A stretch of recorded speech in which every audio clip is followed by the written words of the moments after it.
Angelina García Prince, porque no conozco una persona que sepa más de procesos de transición ni de gobernabilidad y nadie que domine mejor ese tema que ella. Además que miren qué bella, mi profesora, perdón que te diga así, Evangelina, gracias por estar con nosotros y que te recupere el otro día que estuvimos, nos encontramos allá en la Universidad Metropolitana. Con los premios Nobel. Con los premios Nobel, que era una charla muy, muy interesante. Evangelina, bienvenida, muy buenas tardes. Gracias Bueno, por estar para con mí es un nosotros. honor y un gusto, aun cuando me llames profesora, porque en realidad en esas actividades estamos a la par. Como experto tú en lo tuyo y yo en lo mío. Sí, pero de verdad que aprendí mucho y gracias a eso tengo hoy en día un concepto más amplio de lo que son, lo que significan todos estos temas. Yo quería empezar porque la gente no conoce muy bien el tema de la gobernabilidad. Yo he oído personas que dicen, no, aquí hay gobernabilidad porque hay un gobierno que gobierna y eso no se trata de la gobernabilidad se trata de que se pueda gobernar y que todos los temas de economía, de política, los temas sociales, todos estén en la misma proporción. Yo quería que tú nos explicaras, que lo haces mejor que yo, qué es esa gobernabilidad, qué significa entonces para después hablar sobre los pactos de gobernabilidad.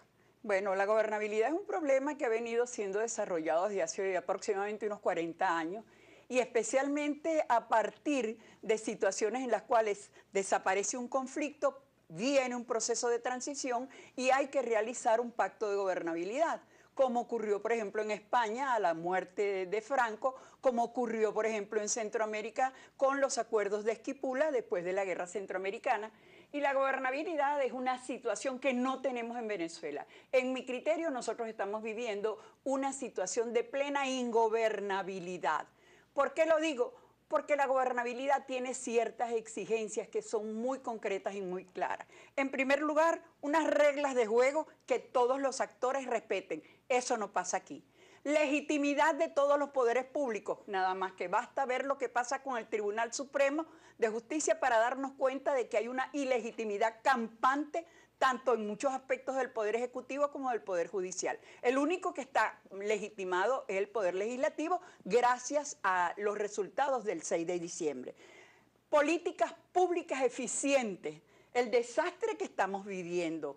Yo me enteré de la situación, por ejemplo, esto que tiene la prensa, no estoy hablando solamente de la escasez y de las colas, la matanza de Tumeremo, es decir, hay una ineficacia abierta de las políticas públicas, hay un irrespeto del pacto social, no podemos encontrar de ninguna manera la manera de establecer un diálogo entre poderes, una forma establecida institucionalmente para procesar los disensos. Entonces, si no se respetan las reglas de juego, si las políticas públicas no son eficientes, si no hay una manera de acordar ciertos mínimos para que las cosas marchen más o menos eficientemente, pues no hay gobernabilidad. Estamos en una situación de ingobernabilidad. Qué bueno que lo defines tan claramente, porque mucha gente dice, no, aquí hay gobernabilidad, tenemos gobierno y tenemos los tres poderes. Y esto nos está afectando no solamente en la imagen venezolana, sino también en las finanzas del venezolano, nuestro proceso de transformación que yo considero que comenzó, y quería que me hablaras de eso, porque ya al haber ganado la oposición en las elecciones de la Asamblea Nacional con una mayoría de un 80% que votaron por ellas, bueno, el país quiere un cambio de modelo, pero no se está llevando a cabo en la práctica. ¿Estamos o no estamos en una transición, Evangelina? Estamos en un destello de transición, pero llamar transición a un proceso donde hay un poder legítimamente constituido como es la Asamblea y enfrente de la Asamblea hay un foco de perturbación y de conflicto y hay un permanente discurso de uno de los poderes públicos que invalida permanentemente las decisiones de la Asamblea, aquí no hay transición. Las verdaderas transiciones tienen que ser transiciones acordadas mediante un diálogo, a través de un diálogo constructivo que termine en un pacto de gobernabilidad.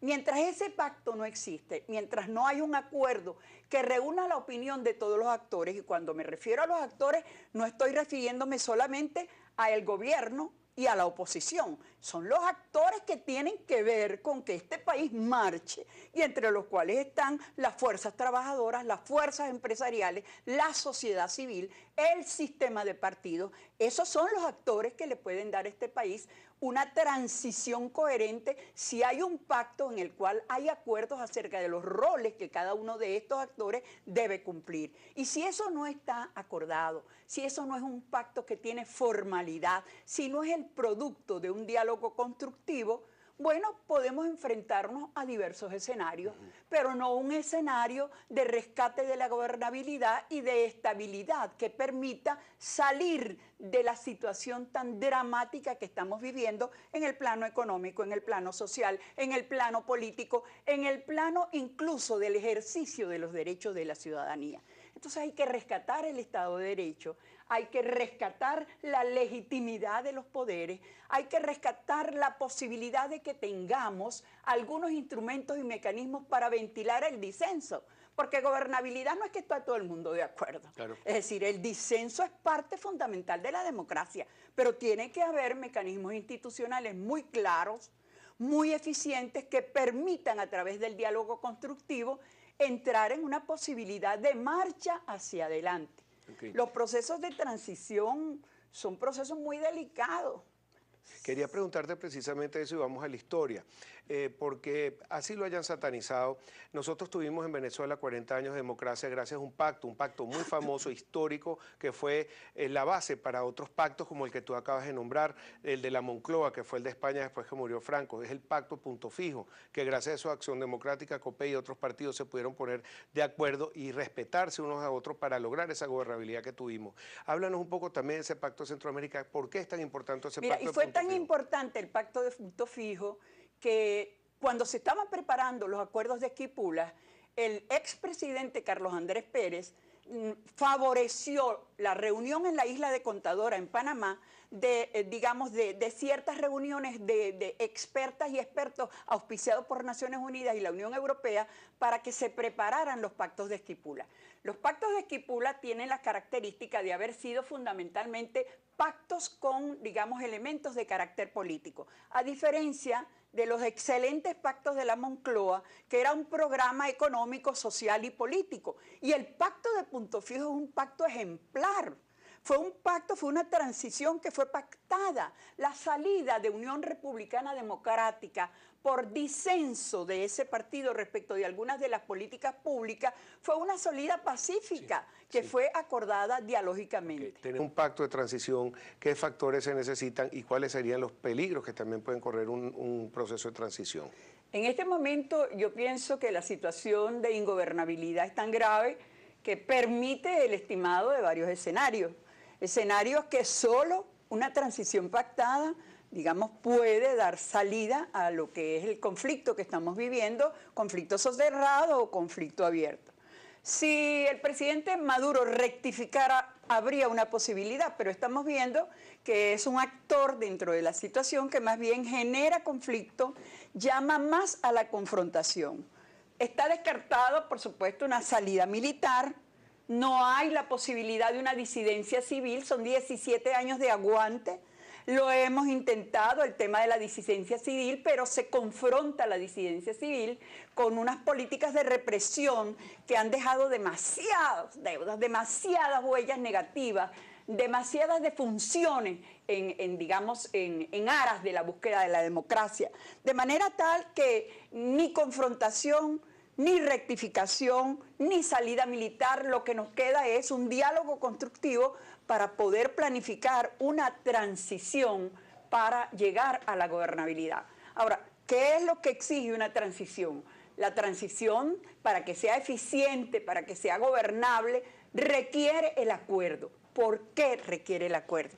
Requiere el acuerdo simple y llanamente porque una transición no es un proceso definitivo. Y entonces hay dos elementos que van a jugar en esa transición. Por una parte, el comportamiento de los actores. Si la transición no es pactada y no se asegura el comportamiento de los actores para esa transición, bueno, puede pasar cualquier cosa, pues. Puede pasar que haya disidencia entre los actores, que haya fragmentación de esfuerzos, que no se llegue a una estabilidad y que se regrese a lo anterior. Entonces, el tema de los actores es importante en la transición. Y por el otro lado, esto es la incertidumbre, pero por aquí del otro lado están las políticas públicas.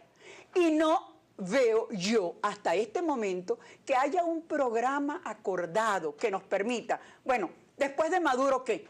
Suponiendo que entre las reformas políticas que están a la puerta o a la vuelta de la esquina, saliese el actual presidente de la República, ¿cuáles son los escenarios que nos podemos encontrar?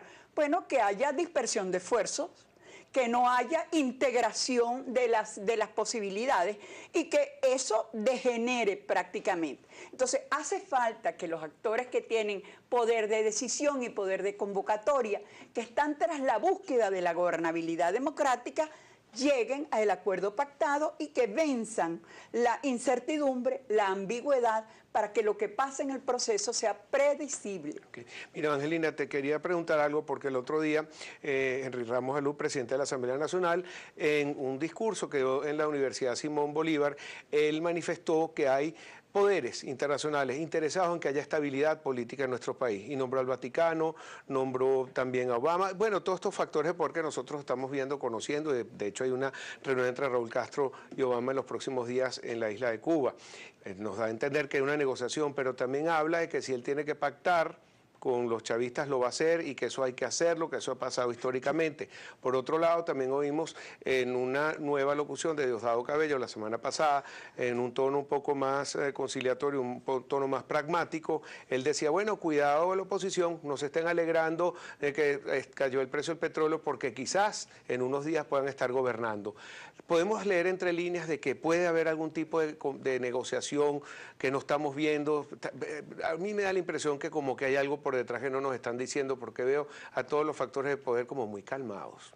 Bueno, es posible que eso esté ocurriendo. Imagínate lo que puede significar para el chavismo, para los líderes permanentes del chavismo, admitir que van a entrar en el diálogo cuando lo que cotidianamente nos están lanzando es la confrontación. Es posible que las influencias internacionales, que no son de ninguna manera definitivas y determinantes de lo que puede ocurrir, puedan tener algún tipo de influencia, cada una por su lado, porque el mundo está dividido en dos tendencias que responden a las tendencias que estamos viviendo en nuestra sociedad. Entonces, la articulación de todos esos factores cae la posibilidad de que haya algunas gestiones de carácter oculto. Acuérdate que el pacto de Puntos Hijos se fijó en Nueva York. Es verdad, eso es así. Evangelina, se nos Muchas acabó el gracias. tiempo. Un placer haberte tenido.